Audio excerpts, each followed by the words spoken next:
Tech giant Google may have logged into a massive controversy. An accountability watchdog has accused it of using its deep pockets to influence research to further its interests. Google has not only trashed that report but pointed fingers at the source of funding of its accusers. Here's more.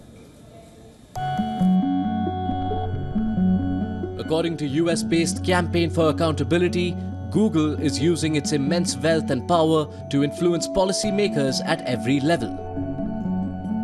Over the last decade, Google has financed hundreds of research papers. The academic researchers allegedly funded by Google appear to support the company's business interests and defends it against regulatory challenges such as antitrust and anti-piracy. Campaign for Accountability has so far identified 329 research papers published between 2005 and 2017 on public policy that Google had funded. These studies and research have been authored by academics and economists from some of the world's leading institutions, including Oxford, Edinburgh, Stanford, Harvard, MIT, and the Berlin School of Economics. According to the report filed by CFA, in more than half the cases, the academics who did the study were directly funded by Google, and in the rest, they were funded indirectly by groups or institutions supported by Google. The CFA has asked Google-funded academics to disclose their source of funding to ensure their work can be evaluated in context. Bureau Report, WION. And joining us this evening is Aviroop Bose, a former expert consultant with the Competition Commission of India. Aviroop, thanks very much for joining us here on Gravitas. My first question to you, how much water does Google's argument hold?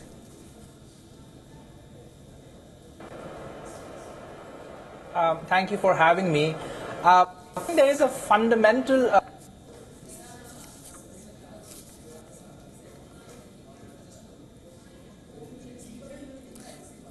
We'll try to reconnect with him. In the meantime, let's tell you what this academics report, CFA, actually says. It says that Google spends millions to influence scholars.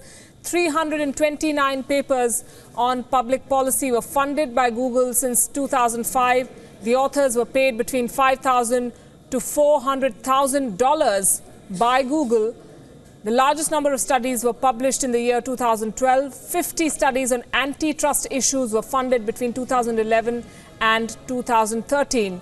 And this is what Google has said in response to these charges. It says that the report is highly misleading. It says it is proud of the strong relations it has with academics. Policy fellowship programs have been clearly listed according to Google. It has been criticized by many scholars on various topics, it says, so there is no question of scholars only speaking in favor of Google and its policies. And Google also then goes on to say that it is proud of its programs and their integrity. Aviroop, I'm told, is back with us. Aviroop, the question I asked you was, it's ironic that we're struggling with technology on a subject that deals essentially with technology, but this is not the first time that a corporate giant has been accused of trying to influence policy and opinion by paying researchers. It has been done with much more devastating effects in the past, especially for food and pharmaceuticals. Take a look at some of the past cases.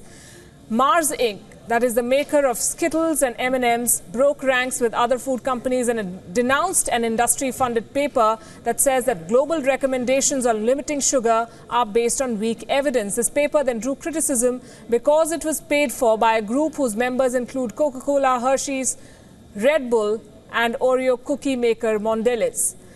Critics say the nature of nutrition research leaves the door open for companies to cherry-pick projects that make their products seem healthy or cast a doubt on science that suggests they fuel obesity. The point we're trying to make here is that companies in the past have funded research to suit their interest and to influence policy. Reports by well-known think tanks and individuals funded by telecoms are helping quash competition, increase phone rates, and set up a corporate-oriented internet system. Almost half of medical school faculty members who serve on institutional review boards also serve as consultants to industry.